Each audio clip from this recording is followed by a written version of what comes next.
NASCAR comes to the Corn Belt. Our truckers hoping to take home a briefcase full of cash. It's race 2 of the Triple Truck Challenge. An additional $50K on the line.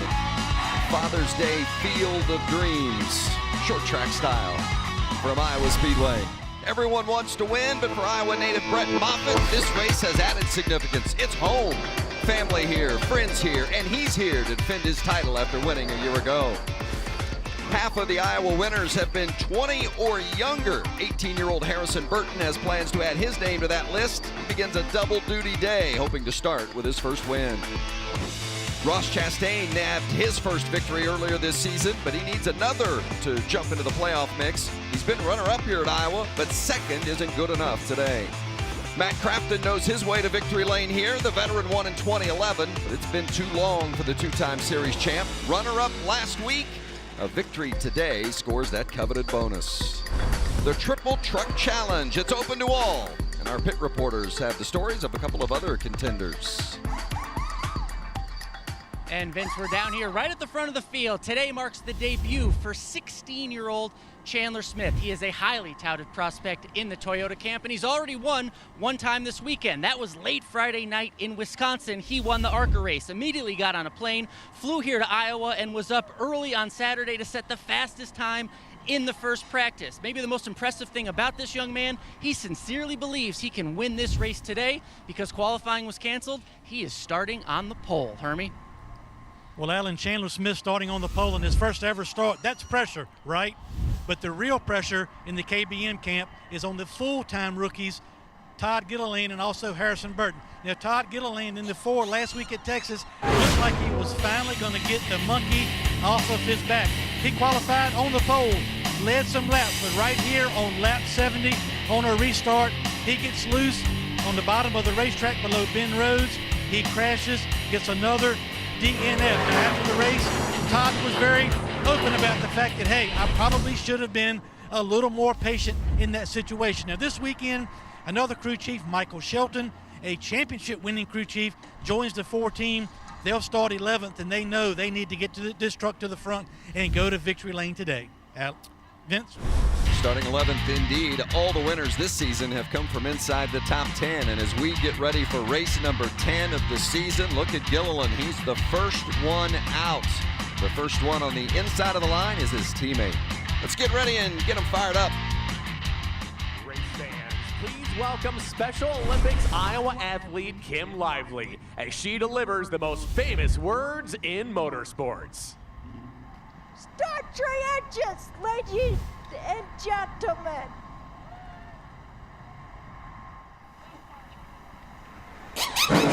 Go ahead and crank it up. Go ahead and crank it up there, buddy. Crank it up. There's no all minute. Great to hear the sound of those engines, and after the rain out last night, no weather issues today at all. And happy Father's Day to all of you. Special happy Father's Day to my dad and to these two gentlemen here, Michael Waltrip, Phil Parsons. Happy Father's Day. Thank you, Vince. And glad to be here racing after last night enduring the rain, but the weather looks good for today. And this track, you go through the garage and everybody talks about it's their favorite. They love coming here to race. What's so special about it? Vince, I think it starts with the design. This is one of the first racetracks that was purposely built with progressive banking. A little bit flatter down on the bottom. It progressively gets banked more as we go up the racetrack. Let's take a look at some of the racing that we saw right here 1 year ago. Watch this now. 3 wide, easy, right? How about Mike Snyder, that 13 truck on the outside? Look at the move, the grip he gets from that outside. And let's make it 4 wide. Jesse Little, that 97 car, going to make it 4 wide. That's the kind of racing we see all over this racetrack from start to finish. These guys love it. And Michael, there's no secret that 2/3 of the time that we come here, the margin of victory at the end is less than 1 second. And wow, what speed we see as well. We talk about short track racing. They're going 150 miles an hour down into these corners and running 3 and 4 wide and rocketing up off the turns. It's almost like a launch off the corner. And wow, what finishes we've seen. Just have to go back 1 year ago. Brett Moffitt seemingly cruising to victory, right? Where is the 18 truck of Noah Gregson going? He dive bombs, almost makes it work. That just shows you how many options these drivers have. If the guy's running up high, you can take the low lane. Brett made the crossover, went to victory lane at his favorite track, his home track, and nothing's better than winning there. I talked about the Gander Outdoors track description of this racetrack. The progressive banking you mentioned, Phil. The fact that the front straightaway is banked around the front of the grandstands and how beautiful this thing lays out. Not a bad seat in the house, and certainly racers' favorite place to go. Guys, let's take a look at our race analysis. This race is 200 laps, 175 miles. It's broken down into 3 stages. First stage, 60 laps. Second stage, 60. Last stage, 80 laps. You see the pit window is somewhere between 90 and 95. That could open us to some strategy. Somebody may be pitting before the end of the second stage, and you can make it all the way to the end from the end of the second stage, but you'll have another set of tires, and these guys are going to be screaming for tires. As we look at the starting lineup, the last time a 16-year-old started from the pole in a Truck Series race, he won that race. That was Cole Custer back in 2014. What would a story be for Chandler Smith if he could do it today? Sure it would be, and he can do it too, for sure. Stuart Priest in third place. He hasn't been to victory lane. When's he going to win, Mike? I think it's got to be soon. Kyle Benjamin, a great short track racer. His first 2 starts in the Truck Series top 5s at Martinsville. Johnny Sauter won earlier this season at Dover, but 3 straight finishes outside the top 10, and Harrison Burton and Austin Hill back in row 5. Really strong competitors all the way through the field. Sheldon Creed had a very fast truck in practice yesterday, starting in row 6. You know, you talked about all throughout the field, a guy coming up in the pit, Ross Chastain, he had the best long run speed of any truck out there. He's going to be coming from just inside the top 20 with a chance to win this race. A lot of passing ability here at this racetrack. He's going to need to use all of it. Gus Dean back in row 11, and Natalie Decker, Mason Massey in row 12.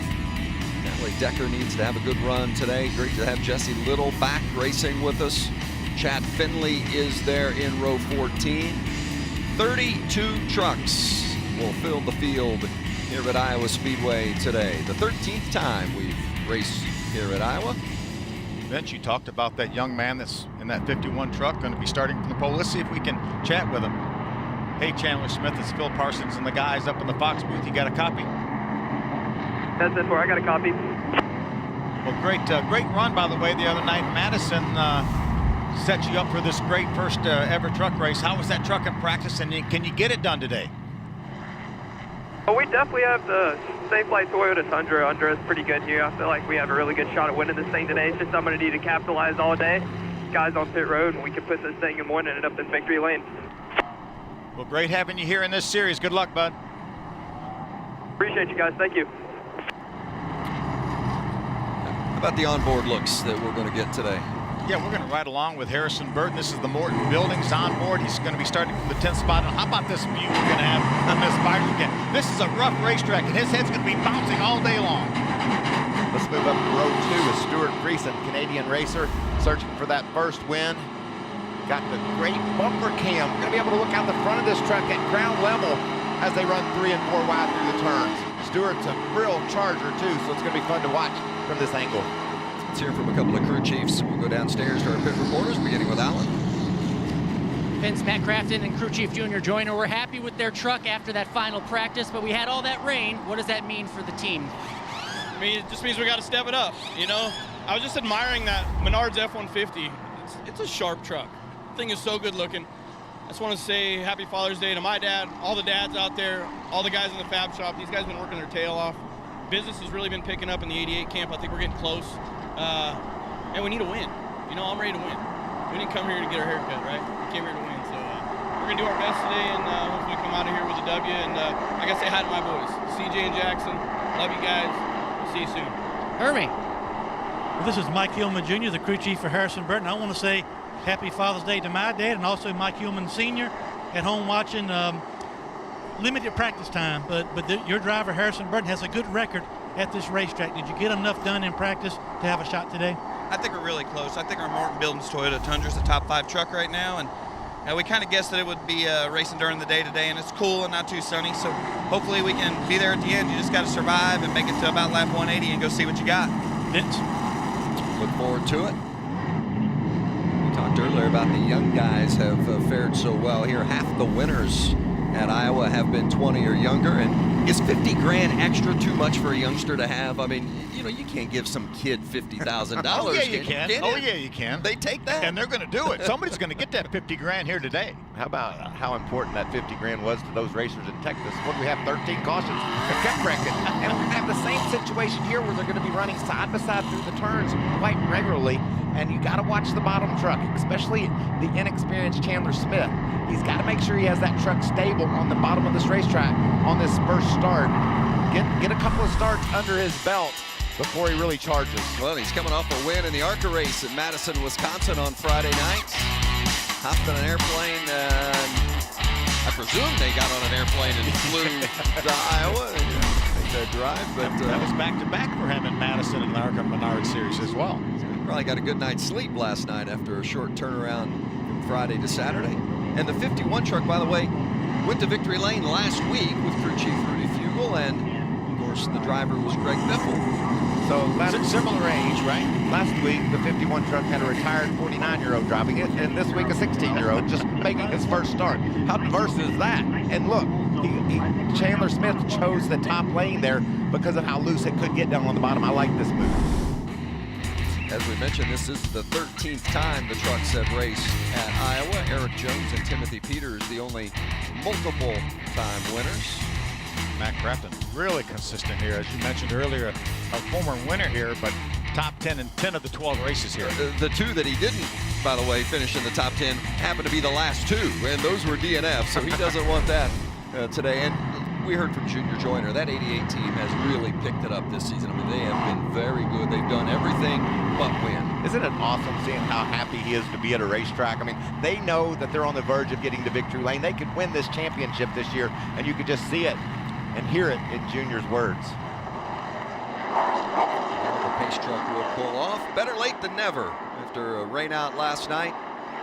It's a double header on Father's Day today. We've got the Xfinity Series racing later this afternoon, but right now it's time to go truck racing. And with the 16-year-old Chandler Smith leading the way, we're green at Iowa.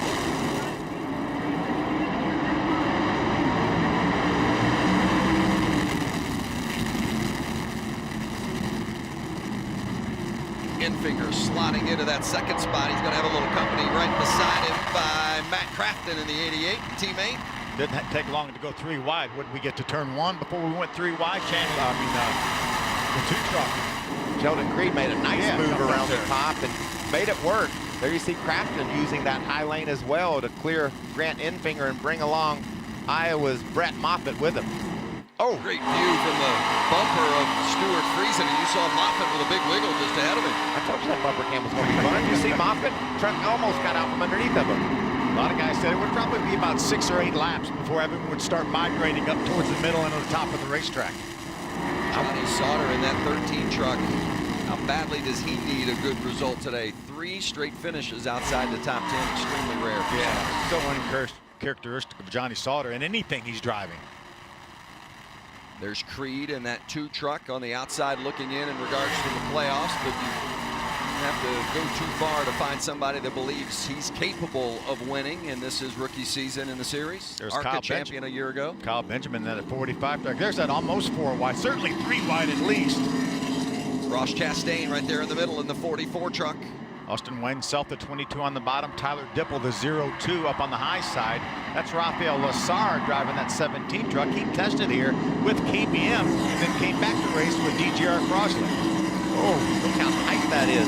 Ross trying to work the middle. Jesse Little in that black truck watches these 4 guys try to sort it out. Make some room for him. Lassard having some good patience there in that 17 truck, waiting for an opportunity. And remember, he's just raced a couple of times in the truck series, but been impressive in both. You could see him wanting to stick that nose in there, couldn't you? He said, I think there's room there. I want to go for it, but maybe I better not yet. Back in the battle for 6th with Rhodes, Friesen, and Creed. Rhodes there on the bottom, Friesen in the blue truck, and Sheldon Creed in the white. I'll tell you, keep your eye on that 2 truck. Truck was fast in practice, Sheldon Creed. He made some nice moves around the high side. He's not afraid to run up against the wall either. Now he's going to go to the middle of the racetrack to try to get by his teammate. You can see him change lanes there and really had some good grip. Able to roll up beside Friesen there momentarily, but Stewart used the momentum of the high side to hold him off. The speed has never been a problem for Sheldon Creed. I mean, he has had it from day one in the trucks, but getting that decision-making and some of those other elements down pat really have kind of been the learning experience for him in this first season. Yeah, he tied his best finish of the year last week at Texas with a 6th-place finish. Matt Crafton running second with his teammate Grant Infinger right behind him. What a great season it's been for ThorSport this year. Multiple runner-up. In fact, all their drivers have had a runner-up finish, but Johnny Sauter, the only one to get a win. I mean, this is a team with one win that could have easily had a handful by now. Yeah, without a doubt, they really have brought their game. All 4 trucks up in the top 10 a couple different occasions. They had 5 at one time in Martinsville, had an extra truck for Mike Snyder, and they all finished in the top 10. Look at that move on the right of your screen there. Creed makes it work. I like the patience Sheldon he's showing here. You talked about some of the issues he's had throughout the season, Vince finishing races, but he really worked over Stuart Creason there, took his time, and then made the move stick. And he's got experience here. He won the ARCA race here last year, guys. Friesen led 48 laps here last year. What about Kyle Benjamin looking down at the bottom? I love this kid. 2 short track races, 2 top 5 finishes. A new ride for him here, and he's doing a great job. And he had a runner-up finish in the Xfinities here, driving for Joe Gibbs a couple years ago. When he gets in behind the wheel, especially on a short track, you better watch this kid. 10 laps down, 50 to go here in stage 1 at Iowa. Stuart Friesen running 8th. The leader is the 16-year-old Chandler Smith by better than 2.5 seconds. Alan? Great start to the race so far on the track, but on the radio, there is a lot of static for the 16-year-old. He's radioed in, says he cannot hear anybody on the radio. They are still talking to him in hopes the radio starts working, but right now he's got nearly a 3-second lead, but he says he cannot hear anyone on the radio. How disconcerting is that? I think if I'm Rudy, I'm just going to tell the flagman, the black flagman, when we want him to pit, and then not worry about it if he's not going to have any competition the way it's looking right now. What's the biggest challenge for a young driver in his first race in the Truck Series? Just managing, and these are different beasts than our Menards cars and the super late models that he's used to. Managing these tires here, these tires are going to fall off at this racetrack. Just needs to be a little bit conservative. Again, you mentioned he had a 2.5 second lead. Now it's over 3 seconds right now. But we know we're going to get these tires off at lap 60, so he can run them as hard as he can and know how long that he can go hard on these tires. Yeah, everything's a learning experience, Vince, and managing your tires is something that he will realize as laps go by, how much they do fall off and how much grip he gives up. Radio issues are very, very concerning, but I think that he's got that big 3-second lead. It's going to help him deal with it. And how about the 44 Ross Chastain in the 11th position, Hermie? Started 19th, Vince. No surprise that he's already just outside the top 10. He was the very first truck yesterday in practice to move to the top of the racetrack. Now, you mentioned in the pre-race, he has to win to make the playoffs, but he also has to get in the top 20 in points. Right now, minus 64. So every position, every point matters. But he told me this morning, hey, I'm good at the top of the racetrack, but the biggest progress we made was also being able to go back to the bottom of the racetrack to be able to make passes later on. We'll see if that comes into play later today. Thank you, Hermie. And there's the 10, Juanma Gonzalez coming to pit road. Obvious issues there on the right front. They'll address that. We'll go to commercial break. Early laps, still the same leader, 51, Chandler Smith. 16-year-old Chandler Smith started from the pole and has led them all so far in that 51 truck for Kyle Busch Motorsports.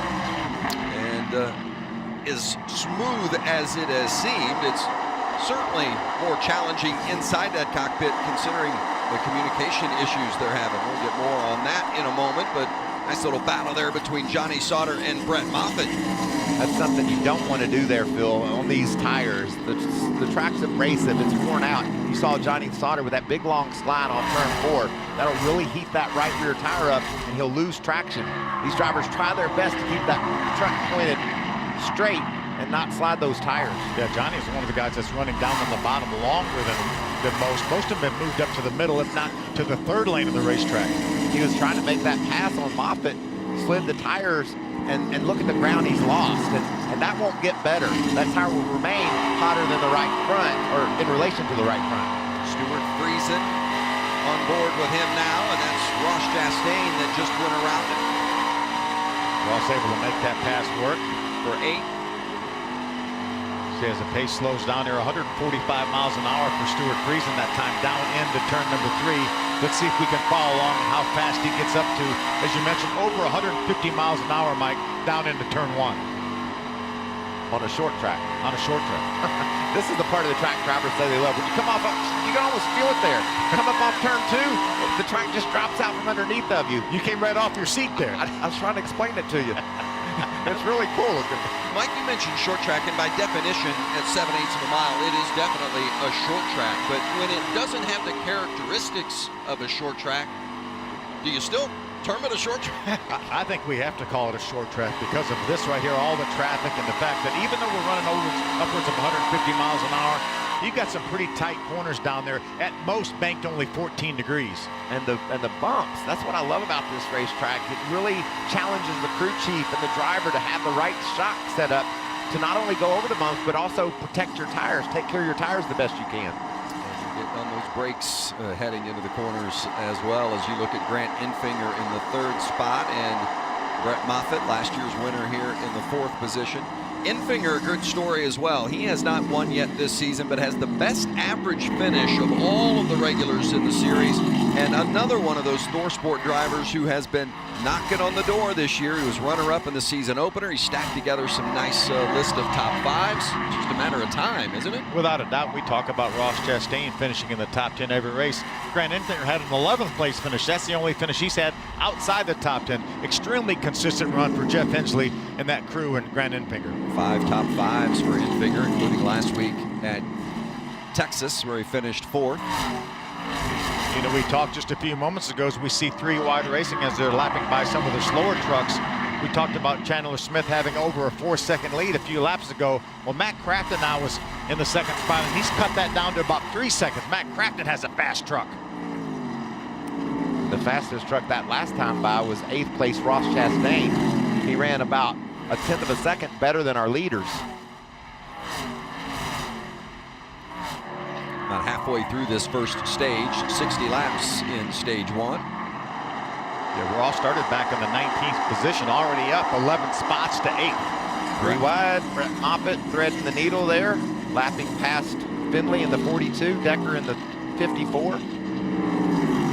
Brett's been able to put a little space between himself and Johnny Sauter. Johnny back in the 5th spot. And there's the leader, Chandler Smith. He's been out front all 32 so far in his first Truck Series start, and that advantage a little more than 3 seconds. And it was reported earlier about the radio communication. He is not able to hear the spotter, which certainly can create challenges for even a veteran driver on a short track, but especially a youngster making his first start. As you said, Vince, he is doing all of this with no one in his ears. He says he cannot hear a spotter. He cannot hear the crew chief. Down here in the pits, they're trying to diagnose it from afar. They have the officials from Racing Electronics down here trying to work on a fix. I believe they went back to the hauler to potentially get Chandler a whole new helmet. They're just trying to diagnose what the problem is, first of all, and how they can fix it. Well, and the good news is, at this point, he doesn't have to come to the pit lane for a pit stop at any time. They go, what, about 90 laps on a tank of fuel here, so that certainly gets them through the end of stage 1. Yeah, it's going to be easy when he gets to stage 1, but I'm telling you, I'm sure it's a little bit disconcerting for him, even as good as that truck is right now. I'm surprised NASCAR isn't taking a look at this. You're supposed to have a spotter. I believe I would be saying I can barely hear my spotter if that were the case. He's the only person I can hear, and I can barely hear him. But we need to work on these radios when we come to pit road. That's going to give up that track position you talked about. And that's what we want to see. We want to see this kid. He's led more races as a teenager this year at the start of the race than ever. Can he maintain when he gets in traffic later? The Gander Outdoor Truck Series from Iowa Speedway, where 16-year-old Chandler Smith has led them all so far, 42 laps, but has no radio communication. During the commercial break, we were listening into his spotter and crew chief communicating, but the driver, Smith, cannot hear. So I need you to believe it's an issue within his helmet. You guys experienced anything of that nature during your careers? Certainly have. When we first started racing, there weren't spotters. So when you got a spotter, you're like, that's pretty cool. But radio technology obviously has advanced, and you lose your hearing every now and then from your team. But at this day and age, I don't think Chandler Smith has probably ever raced anything without a spotter. Those spotters are really crucial and key in the development of a young driver, coaching them as they craft their skills. And also not able to communicate with Rudy Fugle, his crew chief. I mean, that truck may be headed a different direction that he needs a little bit of help. And then when he comes down pit road, who's going to count him to his pits? Can he hear them when he said 5, 4, 3, 2, 1? So it's going to be really challenging, I think, for this team when he comes to pit road at the end of the stage. Well, and live pit stop's not something he's that familiar with. Anyway, I mean, even though they tested here, ran 250 laps, I'm sure did some pit stop practice, but quite different when you're in with a full field. Yeah, the only experience he has with that mostly is probably the ARCA Menard starts that he's had, and that's been not too many. And he's mowing through this field. He's lapped all the way inside the top 20. And his lap times have now started to outpace those of Matt Crafton, which is a great sign for that team and that truck. The way he's been able to maintain all that speed he showed yesterday. Chandler Smith, of course, leading. Harrison Burton runs 10th. Todd Gilliland is 16th. Riley Herbst, by the way, who's in the 4th Kyle Busch Motorsports truck. He is back in 17th. It's not out of the question with 14 laps to go in this stage that he could get up possibly to his teammate Todd Gilliland and maybe put him a lap down. Riley Herbst is behind Todd Gilliland, and I think it's a good possibility that they both go a lap down. How about this battle for second? Crafton, Enfinger, and then Brett Moffitt is right there as well.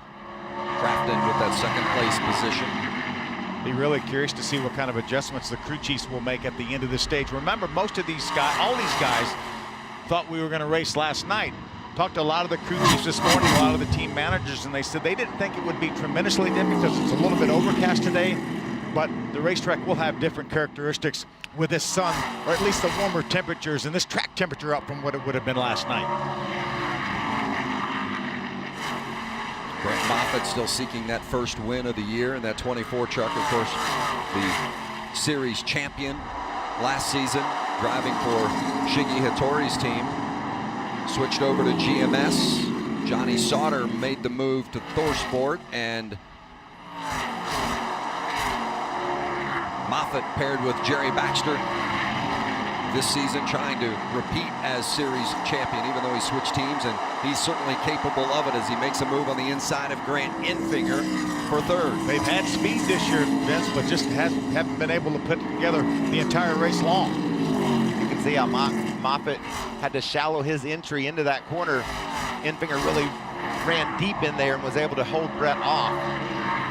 With 50 laps on the tires right now, these guys, as we see another battle left side of your screen, that's Friesen in the 52 Creed in the 2. That's a battle for the 8th spot. These tires have enough laps on them now. These guys are getting a good indication of which direction their truck is going to go. Question for you, Phil. We know Chandler Smith can't communicate with his team. How is he going to get adjustments? And you know the experience of Matt Crafton, Grant Enfinger, Brett Moffitt. They're just itching to get to pit road, make some adjustments so they can run him down. This could be a game changer. Oh, and the caution is out, and it's Gonzalez again for the second time in the 10. I think this opens us up for some strategy here. The guys that aren't that worried about stage points. I think even if you want stage points with only 17 trucks right now on the lead lap, I think you can come and get tires. The guys that stay out, with the amount of laps we have left, as long as we can restart with 4 or 5 laps, you can probably drive back up into the top 10. Well, they were running about a second and a half slower than they were when they first started this race, so it's going to be crazy. A lot of guys, maybe everybody will come to pit road here and get their service done here. Definitely, we're going to see most of the top runners come. Well, if you're Chandler Smith, the leader, with no radio communication, how do you know what to do? How do you know whether or not to come to pit road or stay out? I'm telling you, if I was Rudy Fugle, I would go to a NASCAR official and say, please put the black flag on the 51 truck. That way he knows to come to pit road. And also, they got to fix it. So no matter what, he's going to lose all his track position. So we got to get this squared away. Do they have a helmet handy? Is that the plan, to hand in another helmet? And there's a radio in the hand of that crew member who's got his back to us there, the Kyle Busch Motorsports crew member. I'm like you, Vince. I think it has to be more related to his helmet or the harness going from the radio to the helmet. We heard during the commercial break, we heard Chandler Smith talking. We heard the spotter talking. So I don't think it's the car harness. It may be his radio, the helmet harness. So the transmitter inside the helmet. Let's see if we can get further information on that and that issue with the 51 with Allen.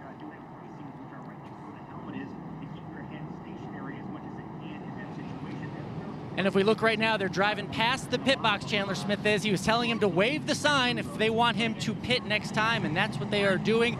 It's just a lot of confusion, as you can imagine. He's just, no, he cannot talk to anybody. They're trying to have him count, just so he can see if he can hear, but they're going to come down pit road. The gentlemen from the Racing Electronics, the people that do all the wiring in these trucks, he is down here saying they're going to give him something called an emergency kit, trying to get a radio to him, something that will work. I asked, is this something as simple as that may have come unplugged? They don't think it is, so they have to first diagnose it and then have that radio, that emergency radio ready for Chandler Smith when he comes in the pits. I think it was a pretty heads-up move that he said, hey, wave that sign if you want me to pit. So they can hear him, but he cannot hear the team communication. So fortunate for Kyle Busch Motorsports and this group that at least they can hear the driver. So Chandler Smith peels off onto pit road and followed by a long line of drivers, including second place Matt Crafton and third place Grant Enfinger, Alan. Yeah, another good run for Grant Enfinger. As you mentioned, has the best average finish in the series this season. The spotters were telling him, just look at what Matt Crafton is doing and follow his line around the racetrack. Maybe look for a little more speed. As you can see, the work going on in the 51, Chandler Smith in the middle of your screen. One of the crew guys inside the truck right now trying to work on that radio, trying to fix the issue and get it done as quickly as possible, not lose too much track position. And then on the bottom of your screen, Matt Crafton right now in and out, running well, picking up speed as he moved toward the top of the racetrack during that run. 51, though, as you can see, still there on pit road as they try to put in that emergency radio, diagnose the problem, and get some communication to the young driver. Wow, you talk about team sport. 2-3, radio 1, 2, 3, 1, 1, 1, 2, 3. We are seeing it.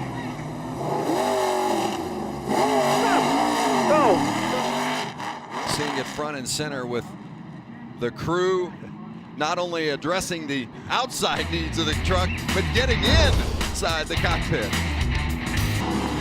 Getting close to the end of stage one as we take a look at those Xfinity fastest pit stops. What about that Crafton crew, huh? What a great job. It's got him the lead, too. The slowest pit stop would belong to the 51 of Chandler Smith, who came in and they addressed his radio issues, but I believe they've finally got it taken care of. So Chandler Smith can now hear the spotter and crew chief. He's going to be fun to watch now. The fastest on pit road was the 30 of Brendan Poole. He got caught speeding.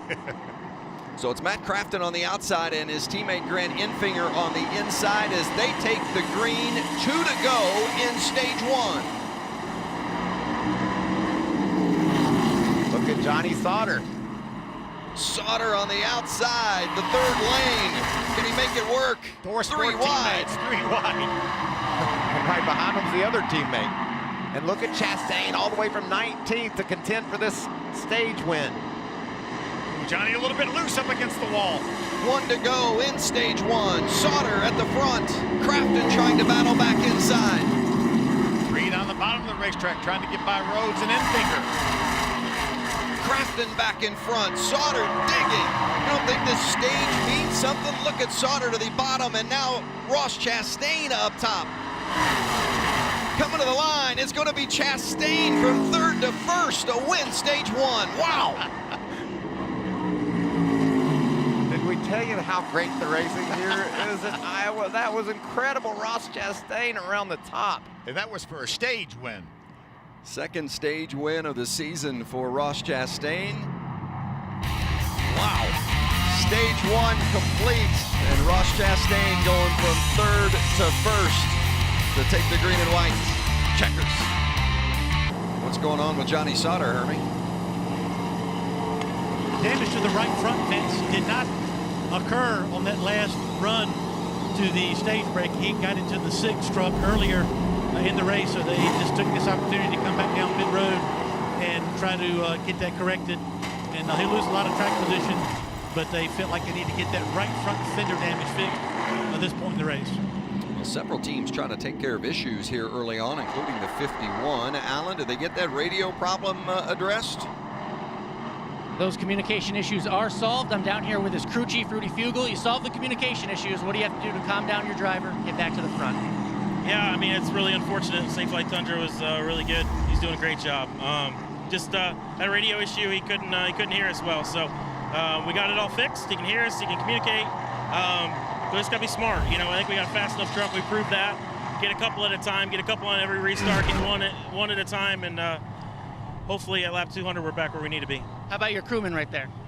That's pretty impressive. He hops in there. He gets that thing hooked up. We didn't go a lap down. And then thankfully Chandler didn't pull out with him still. We'll have a good race. Let's go win. It's been a long day. It's good to see a lap with Rudy Fugel. You know, it's Chandler Smith's first race, but even he knows that you can't leave with one of the crew guys in there. I mean, there's no passengers. Just because there's too much weight. I mean, that's the only reason. You know, removing equipment's one thing. But taking a person with you, that's a whole nother level. Oh, well, Johnny Sauter's not laughing. He's just been hit with a penalty, too fast entering on pit road. So, penalty for Sauter. He's one of the few trucks, maybe the only lead lap truck that came down pit road. Well, just a handful that had taken the wave around before. Yeah, just to update, we've got several guys that have gotten back on the lead lap and now have fresh tires. So that was really a big reset for everybody in the field. If their truck was off handling early in the race, they were able to make those adjustments, and now they're back on the lead lap. How about those stage 1 results? Brett Moffitt was up there battling for the stage lead, or for the lead and the stage win at one point, and ends up 7th in stage 1. Crafton, Infinger, Sauter, and Rhodes, 4 of the top 5 spots in that first stage, and those 4 ThorSport drivers. They were running 1 through 4 side by side. I said ThorSport's going to win this stage. Ross Chastain. Ross Chastain. No, they're not. Wow, what a finish. So we'll get stage 2 underway with Ross Chastain choosing that outside line and the control vehicle. Matt Crafton on the inside, Ben Rhodes and Graham Infinger in row 2. Stage 2 underway at Iowa, and we'll begin with the McDonald's. Crank it up.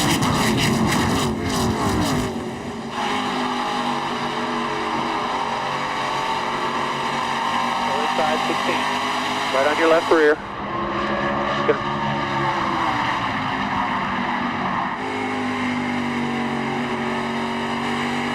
52 is going to try to roll the top on exit. Now he's 1 back. Still out.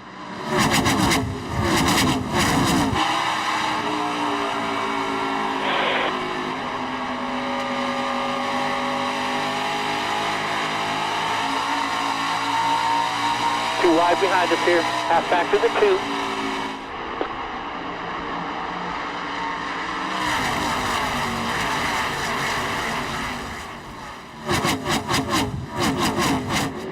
Mean and green here in stage 2, and everybody fighting for position. Not giving any breaks here early on. In fact, we didn't see anybody giving any breaks at the end of that stage, so they're certainly not going to give them at the beginning. As you look at Ben Rhodes in the 99 truck, Rhodes running 2nd. There's our early leader, Olsen, Chandler Smith at 51. Heavy traffic. I watched him. He was glued to the bottom, made his way up to the 11th spot. Now he's running in the 10th spot as he tries to go further. Infinger and Brett Moffitt. Moffitt, last year's winner here at Iowa. From about 40 miles away, grew up. He's a hometowner. Family here, friends here. Everybody having a good old time watching Brett try to go back-to-back at Iowa. And I think all, if not all, most of these sponsors on this truck are also local sponsors that jump on board Brett here in Iowa. How about 2nd place, Ben Rhodes, Hermie? Well, this is really a new tire combination these drivers and crew chiefs were working through during practice yesterday. Really impressed with Ben Rhodes, the detailed feedback he was giving his crew chief, Matt Noyes, and his engineers. The struggle for that team was right here from the wall to the entry to the center of the corner. They really worked hard on the 99, trying to make more speed at that part of the racetrack. And so far, on the racetrack, they're doing a good job. Pickford did a good job for him. He's right up front with a shot now after starting a little bit further back in the pack. Two-time runner-up this season, looking for that first win is Ben Rhodes. There's the 51 of Chandler Smith. You know, it's one thing when you've got the fast truck and you're running up front and you're leading the way, but he's been put back in the pack, and how he handles traffic is one of the big questions we had for him making his series debut. This is the ideal scenario for Chandler Smith here. Obviously, he had a fast truck, was able to open up at least a 4-second lead. Now he has to work his way through traffic, and so far doing a great job up to the 7th spot, Mike. You know who this is ideal for as well? Kyle Busch. He's able to watch his young racer who had a fast enough truck to drive away from the field, but then they buried him in traffic. How will he react? How will he overcome the adversity they faced early? Right now, he's doing it perfectly, patiently making his way toward the front. This is a great lesson learned for this young racer.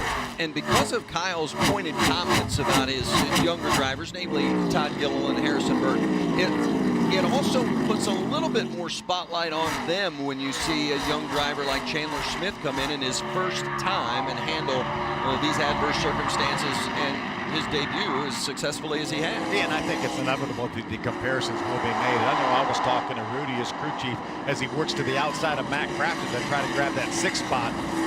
Rudy was really, really high on Chandler Smith. Rudy got a good view in several of the snowball derbies and some of those big super late model races that Rudy went to with KBM.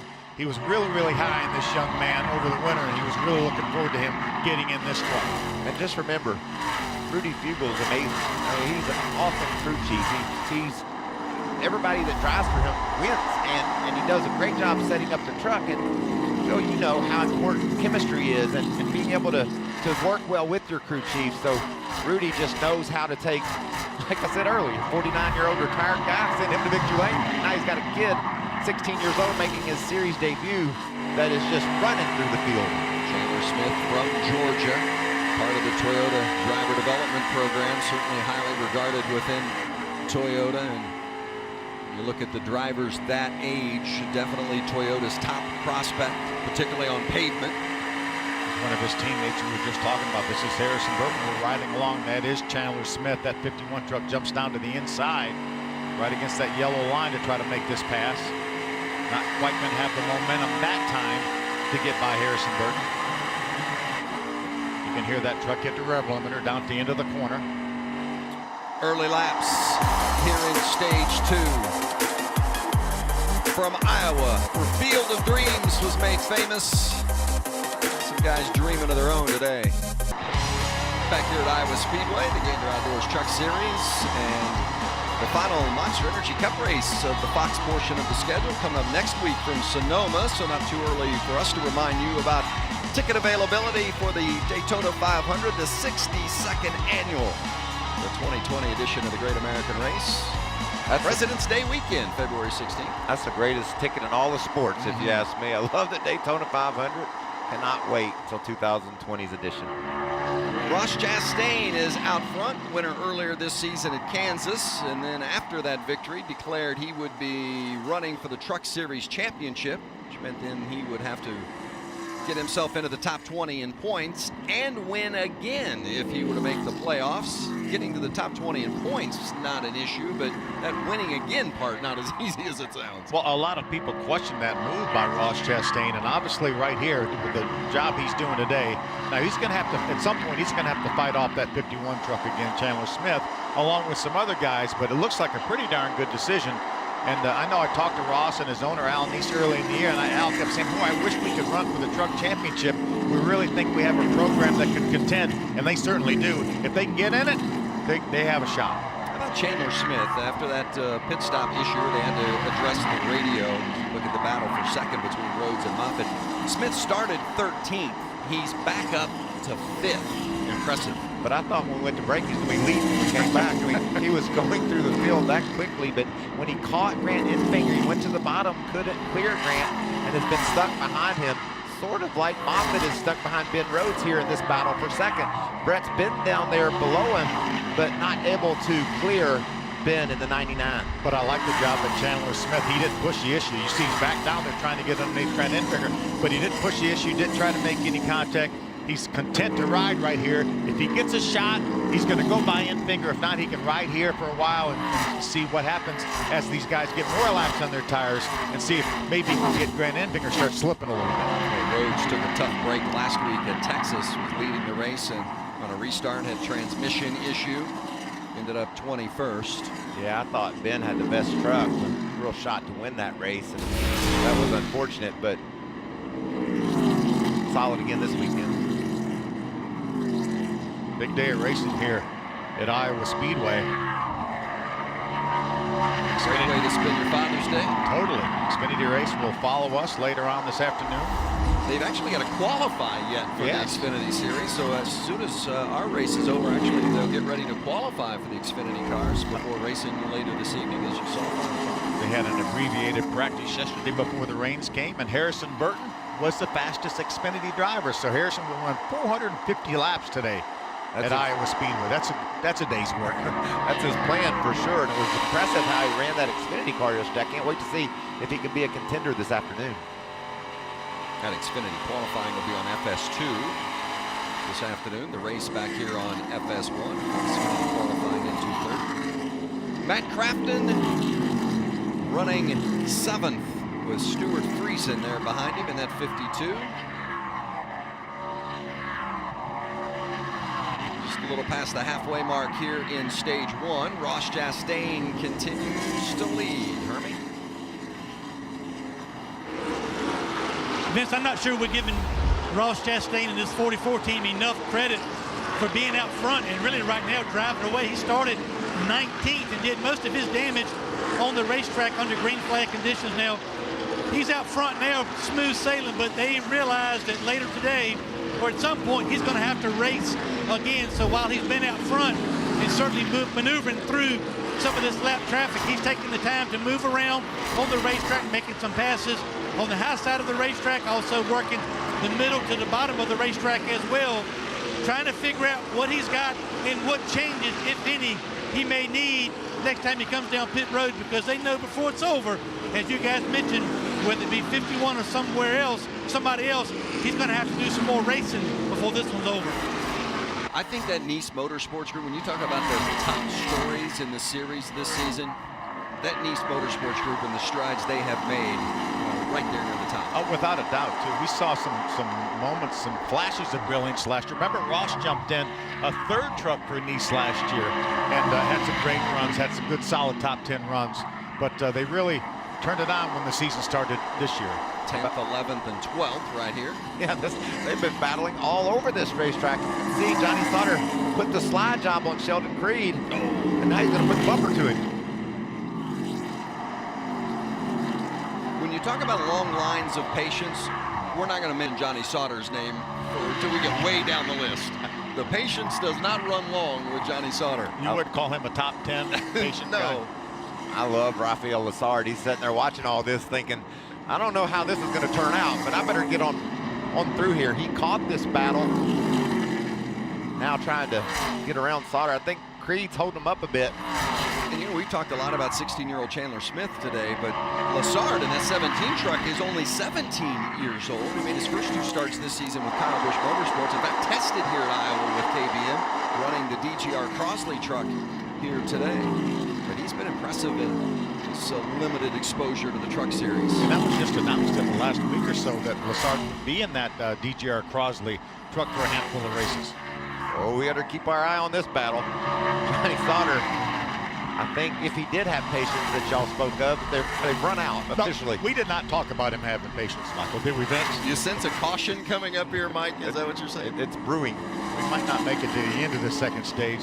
Only 20 to go. Sheldon Creed is 10th and Sauter is 11th. Sauter inside and dives it down there and makes that pass. 20 to go. Just under 20 left here in stage 2. You're not going to miss a thing. Going to keep on trucking.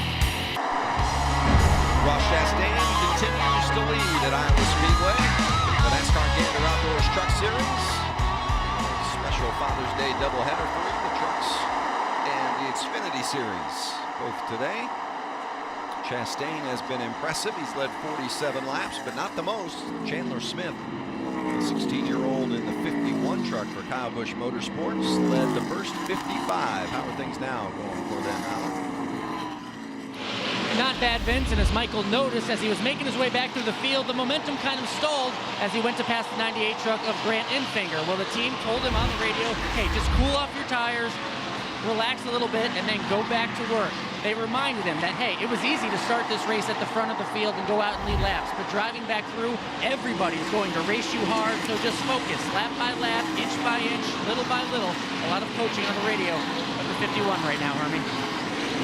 Alan, a lot of trucks on my end of pit road complaining of a loose condition, but not the 18 of Harrison Burton. He's a little bit tight, rolling the center into the throttle, but he really thinks that could be something that plays in his favor later in this run and maybe later in the race today. He got blocked in his pit area last time they came down pit road, so they're hoping for a clean pit stop, little improvement to the truck, get that truck up towards the front. Thank you, Hermie. And Harrison Burton, we talked a lot about Chandler Smith, of course, in that 51 truck, and rightly so, but as a 16-year-old, you might be thinking, wow, he's so young, but actually there have been a couple of other KBM drivers who've made their debuts as 16-year-old, including Harrison Burton, who finished 22nd in his debut. Eric Jones was also 16 when he debuted with Kyle Busch, finished 9th. And Kyle himself was just 16 when he ran his first truck race. I was at that race. That was at O'Reilly Raceway Park, Indianapolis. Remember where he finished? He finished 9th, and that was with a backup truck because he wrecked qualifying. You know, Mike Phil always shows off like that with his photographic memory. Well, I was there. I was there. That's an impressive list of drivers, though, that Kyle Busch has brought up through the ranks of NASCAR. They start in the super late models at times and make their way to the Truck Series. Eric Jones turned out to be a pretty good driver. William Byron, Christopher Bell. Those guys are okay, right? They're okay, yeah. If you want to talk about multiple Xfinity wins and an Xfinity championship, and Eric Jones a cup win. How about Chastain? Where do you put his chances of winning a race, maybe it comes today, getting into the playoffs and being a championship contender? If he gets in, how serious of a contender is he? I think we have to think about him being a very serious contender with the job that he's done here. Look at the best average finishes. You see Ross with better than a 7th place average finish this year. Grant Enfinger leads them all with just under a 6th place finish, but I think we have to consider him a favorite because he doesn't have any weaknesses. He's good on the mile and a half, he's good on these short tracks, and we're going to have a broad spectrum of races in our playoffs when it comes time. So I think Ross is definitely a contender if he can get in. We know he's going to make the top 20. That's going to happen maybe even after today. Certainly a couple 3 races he'll be in the top 20. But if he can pull off that win, whether it's today or one of our subsequent races coming down the road here, then he's certainly got a shot at it. You know, when he announced it, I would have put the odds are like 33 to 1 that he could ever accomplish that. You know, just very rare chance that he could make it happen. But now, the way he's running today, 9 to 1 maybe? I'd move him up. I don't know. I think he's a favorite maybe to go to the playoffs. Certainly inside of 10 to 1, I would think. 5 laps remaining, less than 5 left here in stage 2. Great view of that bumper cam with Stuart Friesen. I've been kind of confused with Stewart. He started up toward the front, fell back, but it seems like whatever Trip Bruce did to the 52 truck, the adjustments it likes it. He's making a little bit better time, especially on the longer run here as we come toward this stage end. We saw him racing with Matt Crafton. Matt right now is running in the 8th spot. Now you see a little gap between Stuart Friesen and Matt Crafton. It looks like maybe the changes Matt Crafton had done to his truck went the wrong direction. They may have to undo some of that because I don't think Matt's as good as he was during that first stage. Friesen won stage 2 here at Iowa last year. Not going to happen today. Looking forward to these pit stops and seeing what adjustments we get and who's able to communicate best with their teams to make this truck better, handling better, and trying to run down Ross Chastain. Because this is the last stop, right? I mean, they're not. No, I think they definitely would come in if they get an opportunity. They can make it on fuel. But I think if we get a caution 30, 40 laps into that stage, I think they come and get that last set of tires if they have lanes. Yeah, because the times fall off quite dramatically here. We see the trucks bouncing over the rough parts of the track and tires sliding. they want those fresh ones as quickly as they can get them. You remember 2 or 3 years ago, John Hunter Nemechek put 4 tires on inside 10 laps to go and passed a lot of trucks that put 2 tires or no tires on and went on to win that race. Final lap here in stage 2. Chastain went from 3rd to 1st on the last lap of stage 1 to win that stage. This is going to be a little more comfortable coming to the line, but it will be a stage 2 victory for Ross Chastain. So the 4th time this season the drivers swept both stages. And a nice little battle here. I tell you, I enjoyed it. Win of stage 1 much better. He probably enjoyed. I think he enjoyed this one a lot more. Chastain does it again.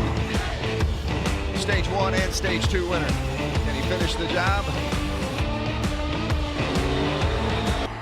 And he's coming to pit road. He's hit it right down the center of the fairway, hasn't he? He has indeed. Allen is there waiting on Chastain. And first who will pit is last year's winner, Brett Moffitt, at the top of your screen in the 24. He says he burned up his front tires trying to make a pass for second during that run, so they're going to make a small air pressure adjustment to give him better handling out there. Hermie? Ross Chastain, the race leader, a little bit tight, rolled in the center, but they're afraid to make too many adjustments because they like the forward drive on the 44 truck, so the adjustments will be with air pressure. The 99 truck with Ben Rhodes, his truck is also tight. They're doing air pressure as well as a track bar adjustment for Ben Rhodes. Try to take advantage of those stops, get that truck adjusted, and looks like fix that balance if you need. Rudy Piegel's guys are going to gain Chandler Smith some spots. Look at up 3 spots to the 2nd spot. That means Chandler Smith had to do his job as well to get on pit road, maximize his speed without going too fast, get in that box and out. So another box checked, if you will, for Chandler Smith. Oh, penalty for the 51 of Chandler Smith. Speeding on pit road. Remember all that stuff I said about that a minute ago? Yeah. He over maximized. How about this view of the work being done over the wall for Stuart Friesen's group?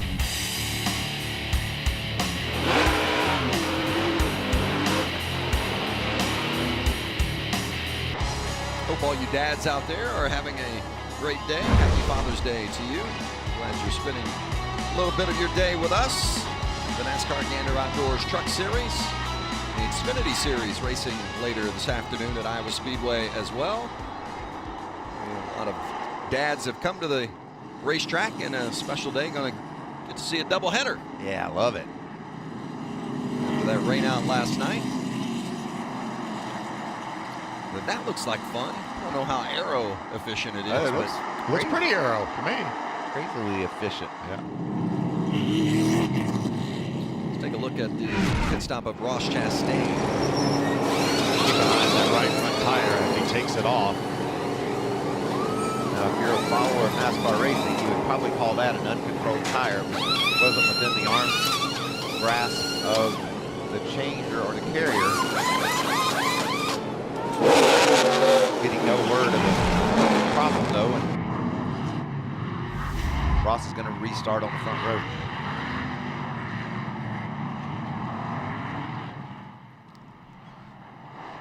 Chastain will restart on the outside with Brett Moffitt inside to begin the 3rd and final stage.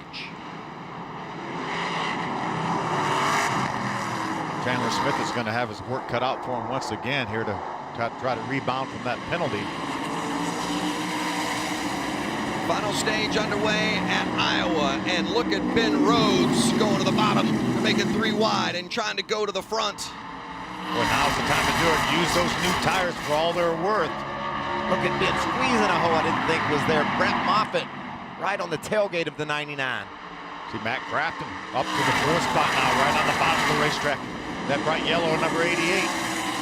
Harrison Burton dives to the bottom of that bright yellow 88 with his number 18 trying to hug that yellow line down at the bottom. Moffitt turns hard left, jumps to the bottom, try to get by Rhodes. He's almost had room, guys. Rhodes squeezed in front of Moffitt a moment ago when there might not have been space. Moffitt, I think, cut him a little bit of a break, and now Moffitt is taking that spot right back. He's in 2nd. Last year's winner. outside of Matt Graffin for 4th. And there's Chandler Smith in that 51, trying to make his way back up after that speeding penalty. He rides 17th. Guys, I just don't know if there's enough time for Chandler Smith to make his way all the way back in the front. I'm not sure he's a contender for the win anymore. Well, it's going to take a lot of cautions. If we get some action, some spins, some cautions, he could work his way. And plus, we can have strategy, maybe get some tires late. It's going to be fun to see what he can do. These guys are contenders for the win, though. 1-2 right now. Chastain, who's won the first 2 stages, and Brett Moffitt, who won this race a year ago. Look at Moffitt. Looks like his number 24 is a little bit better than Ross Chastain right now. Was able to turn and almost get beside him down in the center of the turn. Jerry Baxter made some changes probably to that 24 truck. Looks like he has it tuned up a little bit. And by the way, if the regular watchers of NASCAR competition might be asking, you guys, we showed that replay of Ross Chastain's pit stop, and they said, why isn't that a penalty? The Pro Trailer, which provides NASCAR with all the different options and views in regards to pit stops, not on site, and that means you just try to catch it with your eyes, and that makes it a lot different. Yeah, and a no call is better than the wrong call, and I think NASCAR would err in the favor of the team in that situation and deem that tire to be close enough, and no penalty for the 44. Remember, Brett Moffitt won this race last year. He didn't take the lead till around the lap 125 last year, and then led most of the rest of the way until the last lap. Lost that lead for about 3 seconds and got it back. Went on the victory lane. Austin Hill had a handful there, and maybe got a little help from Johnny Sauter. And here comes Sheldon Creed right to the back end of that 16 truck. Now the 16 of Austin Hill, that's the truck team that won this race a year ago, and he said there was maybe contact, and look at Sauter, does he get to that back bumper? He does. You know what, Austin, you know what Hill's saying? I don't want to be between these two. They've got history already today. Sauter and Sheldon Creed all over each other. Tory Racing will run some Xfinity races yet this season with Austin Hill in the seat. I think Daytona, that later right? in the summer. Yeah, that's awesome. Oh, and there is Sauter. So we just saw Sauter move the 16 of Austin Hill. I would guess that there probably was some contact that precipitated this. A payback, possibly. He's running in the 7th position. You talked about Johnny not finishing in the top 10 the last 3 races, make it 4 events. Got to go back to the 2015 season, the last time that happened for Johnny Sauter, 4 straight outside the top 10. Well, let's see. We saw Sauter move Hill. Hill repaying the favor and put Sauter in the wall. Yeah, there's no question that I'm sure Austin Hill didn't like the way that he got sent down into turn number 1. And this is live. This is live, so Sauter has just now wrecked Austin Hill. Well, that's not going to go over well. No, I think they'll mark Sauter for that. Yes, indeed. So here is Sauter coming back to get Hill after Hill had moved Johnny and put Johnny into the wall. I think Johnny Sauter's day is done. Yes, he is being sent to the garage. NASCAR said that's enough. I think the NASCAR hauler will be full of people after this race. And they have been invited to go by the hauler. Now, when you get one of those invitations, Mike, does that come, how does that? You can't turn it down. It's an invitation you just can't pass. Is it on a nice piece of paper, some stationery? I've been invited there a time or two. Yeah. It's uncomfortable to say the least. It's not where you want to go, Vince, really. You know, we were talking earlier about the patience of Johnny Sauter. We saw him racing really hard alongside Sheldon Creed. They made some contact. We didn't see what led to Johnny Sauter hitting the 16 of Austin Hill first. Obviously, there was some hard racing going on there, so we don't know the details of everything that went into that. We certainly saw how it finished up. So here's where it began as far as our knowledge is concerned. Maybe something has happened before leading up to this, but that's Sauter moving Austin Hill. And then just a couple of laps later, Hill comes back, and it's not such a gentle touch to the left rear of Sauter and puts Johnny into the wall. Sauter obviously very upset. And then round 3. Yep. And Sauter chases Hill back down under caution. What about Hill? He's running from him. He got on the gas when he saw Johnny Sauter coming, and Johnny just was relentless in his pursuit. Michael, when you go into the NASCAR Hall, do you get an opportunity to explain your side of the situation? Yes, and your side of the situation never matches up with the videotape that they have. So they're going to show Johnny Sauter exactly what went down, and there's going to be no excuse. And I'm pretty sure Johnny's not going to argue with him. I mean, I'm sure Johnny's going to be forthcoming and say, yeah, he dumped me, so I didn't want his day to be that much better than mine. 60 to go, plenty of action left. Wow, this is under caution. And we're back to Iowa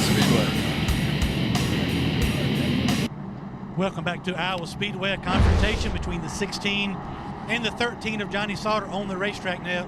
As you can imagine, a little bit of a differing of opinions as to what happened. You see the crew chief there, Scott Zipadelli of the 16. Austin Hill basically saying, what does he expect meaning Johnny Sauter, when he tried to put me into the wall hitting in the turn 1. He doesn't understand the retaliation from Johnny Sauter. Sauter, on the other hand, came on the radio and said that's the second time that the 16 of Austin Hill has wrecked me. I'm not putting up with it anymore. And from there, it went to a conversation with Austin Hill and his team, whereas I think he's looking forward to maybe a meeting with Johnny Sauter out of the truck, man-to-man, a little bit later on, whether it be today or another time. So we'll have to see what the fallout is, certainly see what Sauter has to say, but a differing of opinion on the conversation between these two. Here's where it began, or at least the first bit of contact that we've come across. Sauter moving Austin Hill. A couple of laps later, Hill comes back, retaliates, and Sauter into the wall. Yeah, and it ramps up. Obviously, just a nudge by Johnny Sauter into Austin Hill, and then Sauter under caution. Austin Hill turns Johnny around, puts Johnny in the wall, and then obviously this retaliation by Johnny Sauter with some pretty significant contact there. What kind of penalties? I mean, penalties are going to go beyond just being parked today for Sauter, wouldn't you think? I mean, I would think it would be a possibility that they may look at parking Johnny maybe for the race next week. We've seen that happen. We saw that happen with Kyle Busch and Ron Hornaday a few years ago. We've seen that happen with Matt Kenseth and Joey Logano a few years ago. So it's not unprecedented. Back under green, 56 laps remaining. Look at Brett Moffitt trying to grab that lead. Didn't quite have him cleared. What a strong run.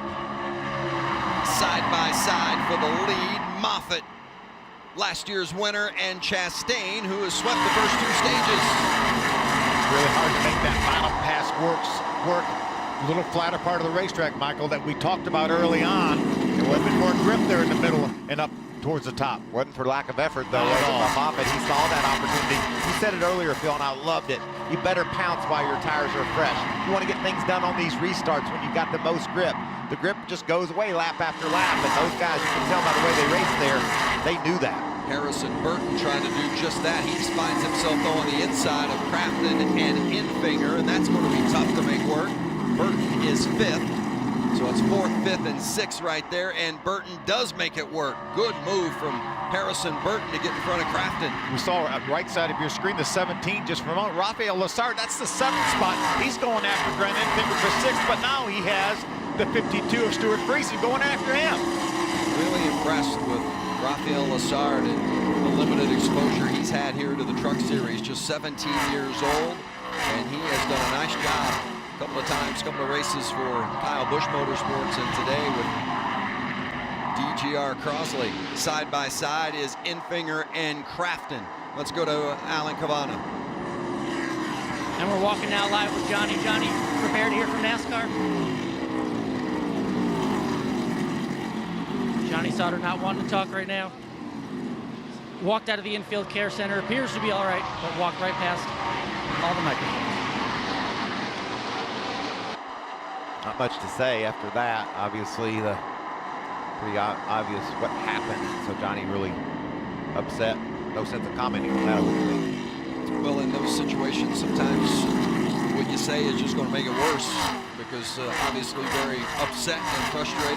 The only thing I'll say, Vince, about that is Johnny still looked like a racing deal when he gave Hill a little shove into the corner. Hill took it more, obviously, seriously than that, but you don't know what was going on maybe 10, 15 laps before that. Those guys could have been in a match that they were in a wrestling match, and it ended bad for Johnny. It looked like, as Michael said, from the nudge that Johnny gave Austin Hill the retaliation wasn't warranted to the extreme that it was. But again, we don't know what went on before that. So just from what we've been able to see, the 3 pieces of video that we saw, the initial bump, and then Austin taking Johnny out, putting him in the wall, and then Johnny coming back. From what we saw there, that I don't know that all that carnage was warranted. Nice battle here for 6th between Lassard and Crafton. Crafton runner-up last week at Texas. There goes that back end of the 17 out, loose. That'll hurt his performance. You say it makes the tires mad. Yes. They have feelings. There's the 51 of Chandler Smith kind of at the back end of this grouping. And when you're charging from the back like this, Vince, you like to see guys grouped up like this, battling side by side. It gives you an opportunity to gain ground on them. And when one of them slips, you can pounce. Like you said, he's going to need a few caution flags and a few pretty good breaks on restarts. Right now, he's running in the 10th spot. We're inside of 50 laps to go. Smith started from the pole, 16 years old. Led 55 laps today. This racetrack sort of sets itself up to make drivers mad.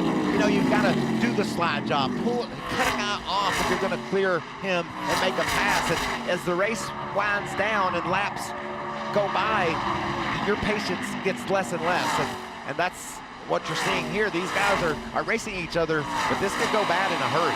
I want to see if Chandler Smith is able to make this pass. If he's able to make a pass on the bottom like that, if he can pick these 3 trucks off in front of him and then maybe catch another timely caution. So I think if we get a caution in the next 10 or 15 laps, I think these guys come to pit road and put that last set of tires on. I'll tell you what, if he makes these passes, I'll really be impressed, because I don't know that there's any 2 harder to pass than Friesen and Sheldon Creed. Going to break, 45 left. You won't miss a thing. Going to keep on trucking from Iowa. Back at Iowa Speedway, happy Father's Day to you. Hope you're enjoying our race coverage, the Gander Outdoor Truck Series, and it has been a thriller today. Ross Chastain out front being chased by Brett Moffitt, and you see 38 to go. I'm so glad we were side by side so the folks at home could see that crazy racing. Just like we've talked about, you have to cut a guy off. The tempers were flaring there, but they sorted it out somehow. I can't believe it didn't crash. I don't usually hold my breath during a caution line, during a commercial break, but it was that time. And this battle has heated up. I think Moffitt's got the better of Chastain right now, ran him down. Be interesting to see what you think, Vince, behind the wheel. Ross is like watching that mirror saying, I better take care of these tires. They might have to last all the way to the checkered. How is this battle shaping up? Well, Brett Moffitt doing all he can, trying to get past Ross Chastain. The team is telling him to work his fans. Maybe that will help with the handling, help him make that pass. Remember, guys, a lot's being made of Brett Moffitt not having a win yet this season. But if you look back to last year, it was this race in Iowa that really catapulted his championship run. And he's very clear on that. And he made that point yesterday, that if he can get this win today, he can start that run of momentum maybe to another championship, Hermie. Again, the 44 of Chastain, Alan, really playing defense just as much as offense. Right now, he is in control of the race. That's why he worked so hard in the laps right after the restart to maintain that #1 position, because he knows his deal is right now, if the 24 of Moffitt's going to make a pass, he wants him to have to do it on the bottom of the racetrack. That way, he can make him work for it, maybe use more tire than he wants to with 35 laps to go. This is going to be exciting down the stretch. Well, and it's not just a potential win that would get him in the playoffs, but we're talking about a $50,000 bonus with the Triple Truck Challenge. With the potential of more money down the road next week at Gateway. If Chastain would win this race today, or whoever would win, yeah. It's a $50,000 bonus, and then if they turn around and win next week, it's $150,000. And these are working class racers right here. You know, that money can go toward the team owner, can make his truck faster because of getting that bonus money. The driver gets a little bit of love there as well. So I just think it's really cool how Gander has stepped up and giving these guys this bonus money to race for. You can tell by the way they drive, they need it. And every one of these guys is aware of it too. Well, and a big tip of the cap to Marcus Lemonis and all those at Gander Outdoors, not only for their support of the series, but also with the Triple Truck Challenge. It has certainly added an element of excitement We need more excitement in this series, but it has really ramped up the intensity. It was so important that Kyle Busch actually considered bringing an extra truck for Greg Biffle, who won last week, until they realized that he did not enter before the entry deadline. One of the prerequisites to be eligible, so he was not eligible to do that. Again, thought about entering him next week to go after that bonus you were talking about for these guys that could win today, and they just couldn't put it together enough because they already had 4 trucks entered. They really don't have a 15, and it was going to be too taxing on that effort. Looks like Stuart Friesen in that 52 truck has been into the outside wall recently. We've seen him racing hard here on the inside with Sheldon Creed, and the right side is scraped up on that 52. Yeah, without a doubt, you can see the white cement dust on the right side tires of that 52 truck. I think that's happened, obviously, since his last pit stop. How about it, Alan? Well, they're aware of the damage, and the team is telling him that the fender is obviously pushed in, but no tire smoke so far. All they can do is monitor it and hope he keeps up his speed. I don't think it slowed him down a bit. He was trying to grab that spot away from Creed. They're racing in the 7th and 8th positions with Chandler Smith right there watching, trying to work his way back to the front. Friesen, another good run, solid seems every single week. Last week, running up around the 5th spot when he spun. Ended up 20th. Gonna take one more break before the checkers. Ross Chastain continues to lead at Iowa. Creeping up on 20 to go at Iowa. The Gander Outdoor Truck Series. Race number 10 of the season, and Ross Chastain continues to lead. He's led the most laps. He swept the first 2 stages and is zeroing in on that all-important win. He needs to win again to secure a spot in the playoffs. And what a year it's been for Chastain. He won in the 42 Xfinity car for Ganassi, and it looked like he was going to have a full-time ride with that team until sponsorship issues came about. Lost that opportunity. Has run in the Cup Series, has run in the Xfinity Series, he's run in the Truck Series, he's run everything he could and switched his points to be a potential truck champion, and here he is making it work. 20 to go. Our Gander Outdoors, 20 laps left at Iowa. Yeah, I'm impressed with everything that Ross does, obviously behind the wheel, but his decision to start this year and drive Jay Robinson's Cup car, that was valuable experience for him. It kept him on the racetrack, kept him in people's eyes. Johnny Davis gave him an opportunity in the Xfinity car. He excelled there, and now this opportunity with Al Neese. This is a guy that was knocked off his heels a year ago or 6 months ago when his team folded. He didn't have a ride, and look what he's doing now, what he's made of it. But he's kept such a good attitude, too. Every time I've talked to Ross, he's got a positive outlook. Was so appreciative of Al Neese. Al Neese wanted him in this truck whenever he could drive it. It worked out now that he can drive it full-time, racing for the championship, trying to get into playoffs, and what a great relationship. And it may end up in victory lane here today. This race could be turned upside down if these guys don't sort it out, because a caution right now, everybody's going to pit. We're going to have fresh tires and have just a sprint to the checkered. And I've been watching this battle, and they're trying to wreck. They haven't done it yet, but they're trying.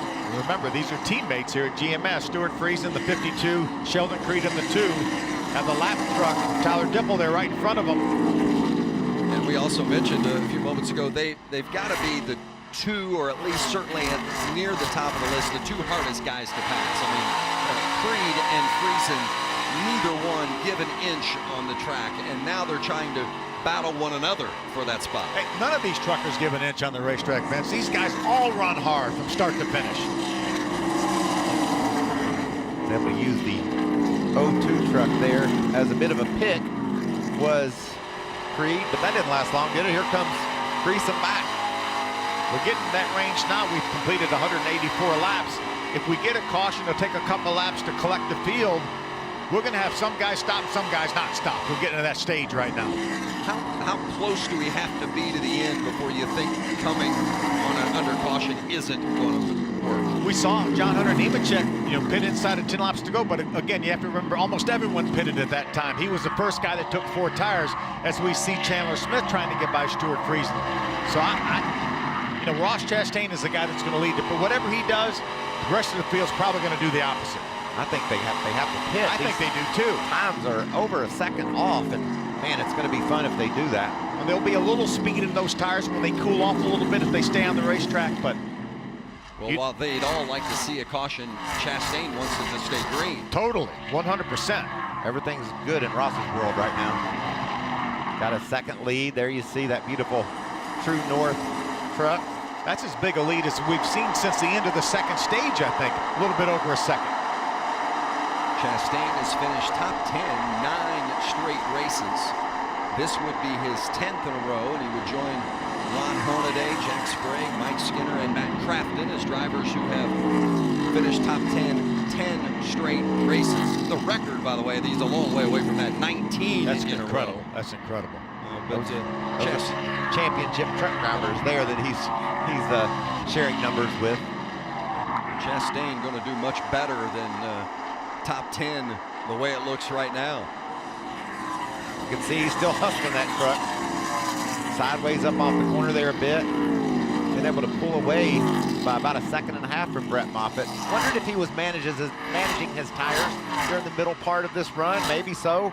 Ross is really a talented young racer, as you can see, leading this race, but he's got every trick in the bag. And every lap he's among the fastest trucks on the racetrack, within the first, second, or third fastest truck on the racetrack. There he waves at the lap trucks, thanks him for giving him room. Crafton and Creed for 6th. Sheldon Creed, another one of those drivers that coming off a nice finish last week at Texas, finished 6th there as well, matching his season best. How about a great run for Harrison Burton? We talk about all the pressure maybe on the KBM drivers. Harrison Burton with a solid run here as we ride along with this visor cam. 4th place running right now, right behind that 99 truck of Ben Rhodes. The other KBM truck, Todd Golan, he's down in the 11th position, racing with Rafael Lessard for top 10, so decent day there as well. Yeah, Chandler Smith has only been able to make his way up into the 9th position. There's the 4 right there of Todd Gillen. There's Austin Hill trying to get back up towards the top 10. There's that 4 wide we were talking about. That's a battle for position with the 30 of Brennan Poole and the 16 of Austin Hill. Eventful day for Hill. By chance he just joined us. Hill was moved down the line by Johnny Sauter, and then a couple of laps later, Hill came back and got to the bumper of Sauter, and it was more aggressive, sent Sauter into the wall, brought out the caution, and then under caution, Sauter wrecked Austin Hill. NASCAR promptly parked Sauter for the rest of the day. Hill, they were able to repair, at least address the damage, but right now Hill runs 13th. Certainly injured that truck. That truck is not as good as it was before. Austin was running up in the top 10 when the incident started. It's Brennan Poole in 12th, just ahead of Austin Hill in that 30 truck. Back to Matt Crafton in 6th, 6th, 7th, and 8th, and we've seen this battle for a long time. These guys are tired of seeing one another. Well, they don't have to do it for about 5 or 6 more laps. Creed was able to pull away from Friesen, but then he caught Crafton, and that's allowing Stewart to close back in. That's what Stewart wants to see, is that Creed down there in the bottom. If he stays down there long enough, that top lane is definitely the way to go now. That's definitely the preferred line on this racetrack with a bunch of laps on the tires. Look, can he get his outside?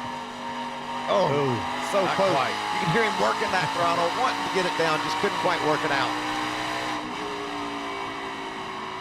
See, right now, Creed is more concerned with trying to get by Crafton than he is worrying about Stewart Friesen. He may lose that spot to Friesen right here. Look at Stewart go. He's going to put a slide job on Crafton. I don't think it's going to work. Well, kind of. I'm not sure if it worked yet or not, Mike. Oh, man, that was so close. Hear him working the gas, trying to move up, and he's able to pull it off. For 6th, Friesen secures the spot. 3 laps remaining in this one. He gave up a little exit speed just to get in front of him in the center of the corner. Nice job by Stewart Friesen. Ross Chastain by more than 1.5 seconds. And he was the fastest truck on the racetrack that last lap. 2 laps remaining for Ross Chastain. Well, a lot of people people had their eyebrows raised when Chastain decided he was going to switch and switch his points hopes onto the back of that pickup bed, but he has taken care of business. He will work his way into the top 20 in points. He's not there yet, but he's not far off.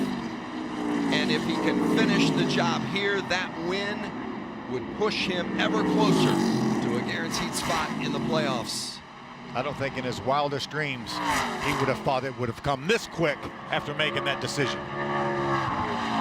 Winning is always special, no matter where you do it. Winning on Father's Day, a little bit more significant. But winning the Triple Truck Challenge and 50 grand, ultra special for Ross Chastain. Yes! Good job, guys! Ow! You guys! Hell of a job there, bud. Hell of a job. Take care of that thing. That's our... Thank you so much. Oh my God! Take care of that motor. How special are those tears of joy? You could just hear he was so emotional in that truck. Phil Gould, crew chief, did it again. Well done, Hermie. Phil, I know you guys are probably used to this by now, winning these big races, but at Kansas you won, it was big. Then Ross declares for points in this series. The biggest obstacle is to win again, and you guys have done it just a couple weeks later. Your emotions as you get ready to head to victory lane with your driver. Man, it's just so awesome. You know as well as I do, Hermie, when you do this for any length of time, you go through periods where things seems like nothing will go right, and you go through periods of times where you think like you can't do anything wrong. And we're just riding the high right now, and just glad to be part of this group. Got to thank all the guys and girls on our team for supporting us, and it's because of all their hard work allows me to be standing here talking to you. That's Phil Gould. What a team he's leading. They're going to victory lane. Ross Chastain, the 26-year-old, his second career win. The victory lane interview with Chastain when we come back. Don't forget, NHRA from Bristol coming up. You're watching NASCAR truck racing from Iowa, but I'm John Ford, funny car champ, and I'm here at Bristol, and I'm #1 qualifier. Let's see what I can do with it. My team gave me a great car, so happy Father's Day to everybody out there. Coming up next is the NHRA Mellow Yellow Drag Racing Series from Bristol. Next week, we'll be in St. Louis, Worldwide Technology Raceway at Gateway. Race number 11 of the season. Yeah, we've had some fun there in the past. Wrestling. Things get pretty serious there, don't they? We thought the temperatures, the tempers were hot today. We'll see more of the same next week. What a racy little track, huh? I love that place. Well, it was a thriller here this afternoon with Ross Chastain winning. But there was drama between Johnny Sauter and Austin Hill, and for more on that, let's check in with Alan. Nice comeback for Austin Hill after Johnny Sauter tried to end his day. We saw what almost ended it. What started it, and how do you want to deal with it? I mean, it's hard to race with that guy, but we were racing hard. Getting into turn one, he got into me a little bit, and you know, I kind of returned the favor. I don't race like that, so if you're gonna race me like that and try to take me out, I guess he was mad from Texas last week. I don't know, but I'm not gonna put up with it. And I think you seen that today. I try to race everybody clean, but when they race you like that, I don't put up with it. But can't thank ARCA enough for coming on board. We had a good truck. Definitely could have finished top 10. I don't know if we would have had anything for the top 5. They were pretty gone. But can't thank Toyota TRD enough. All of our partners for everything they do. Scott and those guys in Shiggy, they're really good at what they do, and I'm glad I'm able to run this 16 truck, but we'll just move on. I have better things to worry about than the 13 truck. I'm more focused on the championship, so we're just going to keep working and see what happens. You want to address this with Johnny? I mean, if he wants to come talk to me about it, he can, but it won't be nice words. Hermie. Victory lane. Here is Ross Chastain for the second time in the 2019 season, but this one is even bigger than the last, as provided he gets in the top 20 in points, it will allow him an opportunity to race for a championship. doing his best Gallagher impersonation here in Victory Lane. Where you at, boy?